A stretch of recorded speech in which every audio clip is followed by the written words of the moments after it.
Hello, bonjour, bienvenue. Merci de me retrouver pour le trade du jour. Aujourd'hui, je vous propose un nouvel épisode des opportunités pour cette semaine, cette première semaine de février. On va faire un petit tour sur les trades qui ont été clôturés. Et ensuite, je vais vous proposer de partir sur une petite analyse sur Apple, sur Microsoft, sur MicroStrategy et sur le S&P 500. Voilà pour le tableur des trades en cours. On a clôturé le trade sur le silver. On a atteint l'objectif, soit 9,67% sur 20 jours. Le trade est donc clôturé. Pour la suite, je vous en parlerai plus en détail une fois que les résultats seront atteints.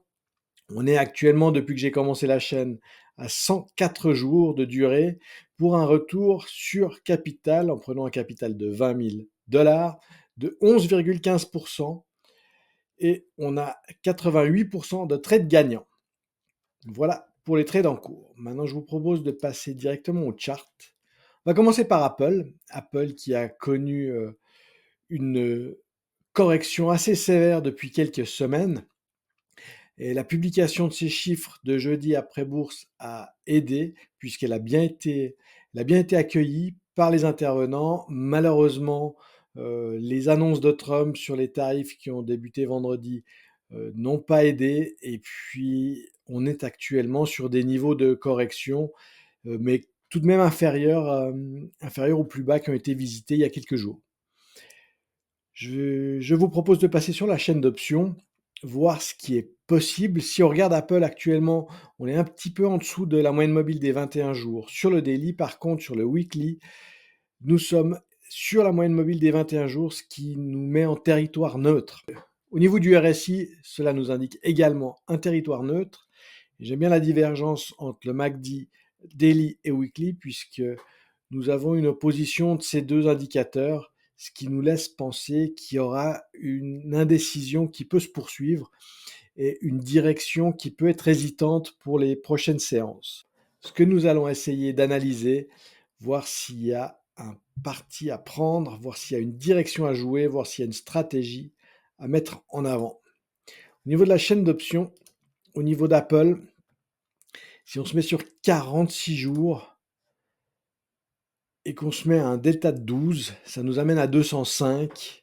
À 205, on se met à 195 en dessous pour avoir une perte maximale d'environ 1000 dollars, ce qui nous met dans une exposition de 4% pour notre portefeuille de 20 000. Une exposition à 205 cours nous mettrait sur des niveaux qui n'ont pas été revisités depuis le mois d'août 2024, ce qui nous donne passablement de marge. Attention, hein, c'est pas un niveau qui nous met en sécurité, mais on a une première barrière à franchir, la moyenne mobile des 200 jours, pour éventuellement venir tester cette zone-là, cette zone basse. Actuellement, le trend, on voit qu'il est toujours haussier. Je pense que c'est une stratégie qui est assez adéquate et qui nous donnerait à l'échéance en 46 jours 69,32, ce qui nous donnerait 7% de retour. Maintenant, on a une possibilité de jouer ça en strangle. Et si on regarde côté call, qu'est-ce qu'on pourrait vendre côté call? Un 255 par exemple, un 255 qui nous amène sur les plus hauts. Je suis pas super enthousiaste de vendre des calls sur des actions qui peuvent avoir des démarrages et des poussées importantes et qui peuvent nous étonner et nous surprendre, surtout du côté call. Ça nous amène sur la bande de Kettner à 3 ATR. Je pense que ça peut être quelque chose de tout à fait adéquat au niveau du risque. On voit qu'au niveau du risque, notre but étant neutre sur cette stratégie, notre but étant d'atteindre 50% de la prime encaissée, ça donne 91% de probabilité d'encaisser 50% de la prime. Et si on regarde, donc on toucherait 123, on arriverait à du 6%. On arriverait à du 6 de rendement, cette fois sur 20 jours, puisqu'on sortirait à 21 jours pour s'assurer de ne pas avoir une exposition gamma trop importante. Voilà les 2 possibilités, les 2 façons de jouer Apple. Le l'Iron Condor, selon moi, est un petit peu plus safe, même si le PNL peut être plus volatile. La vente de put credit spread, par contre, si Apple décide de démarrer et de reprendre son train dossier, peut nous mettre plus rapidement à l'abri, qui me semble adéquate actuellement sur Apple, avec des risques mesurés. Je vous propose de passer maintenant sur Microsoft. Microsoft évolue dans un range. Actuellement, on est plutôt dans le bas du range, même s'il y a encore de la place vers le bas. On va voir ce que ça donne sur la chaîne d'options au niveau d'une stratégie neutre, voire d'une stratégie de put credit spread, qui sont à mon avis les 2 stratégies qui sont également, intéressantes sur Microsoft. Donc toutes les 2, Apple et Microsoft, ont publié leurs chiffres. Je préfère toujours attendre la publication de chiffres avant de rentrer en position. Pour la chaîne d'options au niveau de Microsoft, si on se met à 45 jours, si on se met à un delta de 12, ça nous donne du 370. 370 contre en bas, 370 contre en bas. Ça nous met bien de la marge par rapport au plus bas qu'elle a atteint, puisque ça nous met sur des niveaux qui ont été payés en décembre 2023, avant la poussée de 2024. Je suis assez à l'aise sur ces niveaux-là. Je pense que les probabilités qu'on le touche, d'ailleurs on peut le regarder, les probabilités qu'on ne revoit pas ces niveaux sont de 89%. Donc on pourrait commencer par un put credit spread, encaisser $68, ouais, entre 70, 68, 73, environ $70. Ça nous donne du 7%. On est dans les clous comme Apple. Et voyons si on a un niveau intéressant du côté du short call. Voyons si du côté short call, on a des niveaux intéressants. Donc ça nous mène à 455, 455 sur le chart. Ça nous met sur des plus hauts atteints courant décembre. Par contre, ça nous amène en dessous du all-time high que nous avions visité au mois de juillet 2024 sur Microsoft. Est-ce que le risque est intéressant à prendre? Voyons ça.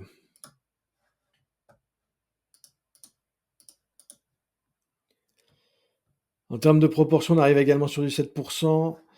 On a une probabilité de 86 pour l'échéance, mais 93, 93% à 50%.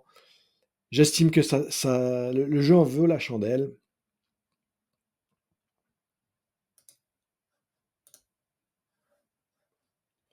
On se met en delta de, ouais, un delta de 11.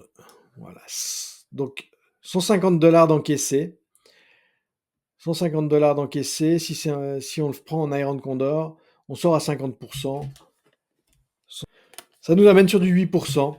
Et donc sur Microsoft, vu que la tendance est plus linéaire, vu que le range est plus marqué, je pense que l'Iron Condor est judicieux. On est dans les hauts du range et largement en dessous du range. On voit que Microsoft a quand même un petit peu de peine. C'est un trade qui durerait une vingtaine de jours, puisqu'à 21 jours, on sort, quel que soit le résultat. Donc Microsoft, je vous propose une stratégie de Iron Condor à 46 jours, avec une probabilité de 86%. Maintenant, on va visiter un peu le Bitcoin, mais le Bitcoin, vous savez que moi j'aime bien le traiter avec MicroStrategy. Alors MicroStrategy publie ses chiffres mercredi. Donc c'est pas un trade que je prendrai avant la publication des chiffres, mais on va faire un petit tour sur MicroStrategy, voir ce que ça nous donne.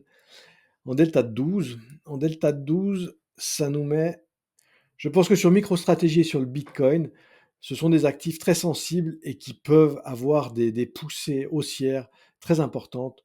Je pense qu'il est judicieux d'éviter de vendre des calls là-dessus, puisqu'on peut souvent être surpris, et plus souvent être surpris à la hausse qu'à la baisse, même si la baisse est plus violente. En règle générale, c'est le cas sur tous les actifs et sur toutes les actions. Mais vu l'évolution de ces derniers jours, MicroStrategy, pour moi, ce serait une bonne opportunité à jouer au niveau d'une reprise, au niveau d'un rebond, surtout après cette correction de ce lundi où, tout le week-end, les cryptos ont été passablement massacrés. En général, ça offre des bonnes opportunités. Donc MicroStrategy, ce serait plutôt du put credit spread. J'attends mercredi pour évaluer la situation. Actuellement, ça nous donne 150 pour 840 de risque maximal. Le La prime reçue, par rapport au risque encouru est vraiment très intéressante. Je ne veux cependant pas prendre un risque avant la publication des chiffres. Publication des chiffres, c'est un événement binaire. Il peut se passer beaucoup de choses. Il peut y avoir, beaucoup de volatilité, donc j'attendrai la publication des chiffres pour éventuellement faire un put credit spread sur MicroStrategy et avoir donc une exposition indirecte et en levier sur le bitcoin à la hausse. Voilà pour les stocks que je voulais passer en revue avec vous aujourd'hui. Je vous propose maintenant de passer sur le S&P 500 et sur le S&P 500, j'étais intéressé de voir une stratégie d'Iron Condor sur le SPX. Pourquoi le SPX? Parce qu'actuellement, le SPX est intéressant. C'est intéressant de le jouer différemment qu'avec le futur ES. Il est plus restrictif parce qu'il traite pas sur 23 heures, mais il nous donne un levier intéressant au niveau du risk-reward. Au niveau de la moyenne mobile, on est sur une moyenne mobile des 21 jours en daily et en weekly, on vient de la toucher, ce qui est assez encourageant.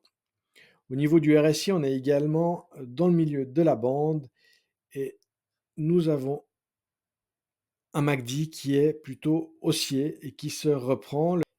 Donc le S&P actuellement est en milieu de bande et je pense que c'est intéressant d'évaluer une stratégie en Iron Condor. On se met à 45 jours, delta de 12 avec un spread de 10. Voilà. 5550 au plus bas. C'est ce que ça nous donne. 5550 au plus bas. Ça nous amène sur la moyenne mobile des 200 jours en weekly. 5500. Et ça nous amène sur un niveau qui n'a pas été revisité depuis le mois de septembre 2024. Voyons où ça nous mène au niveau du call. Au niveau du call, on va regarder un delta de 10.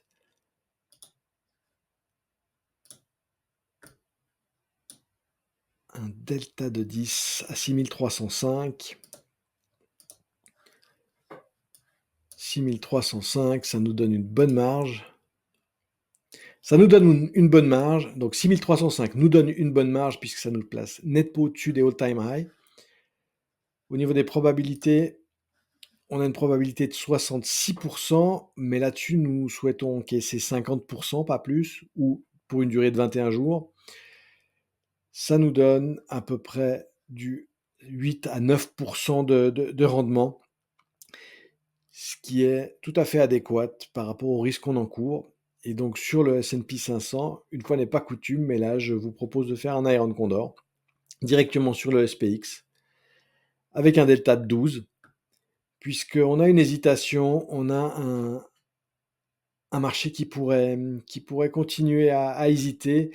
L'Ivy Rank à 23 est intéressant. Voyons le VIX. Voyons le VIX qui a dû s'apprécier vu... voilà, ouais. On a un VIX à 18, ce qui est une moyenne raisonnable. Donc je pense que l'Iron Condor sur le S&P 500 peut être intéressante. Et comme je suis rentré sur les niveaux actuels la semaine passée sur le S dans la campagne, je ne rentrerai pas en campagne cette semaine pour le S puisque ça me donne des mêmes niveaux et je préfère avoir des niveaux différents et une durée différente sur la stratégie. Au niveau de la campagne, voyons où ça nous mène aujourd'hui sur le S. Voyons en delta 12 ce que ça nous donnerait pour notre campagne.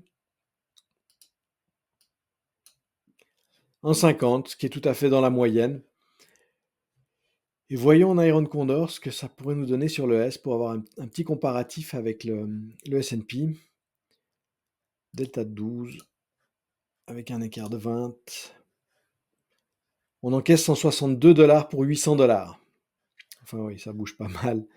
On est à 200 $ pour 800 $ sur le S&P futur. Et on est à 200 $ pour 785 $ pour le S&P, le SPX, l'indice cash.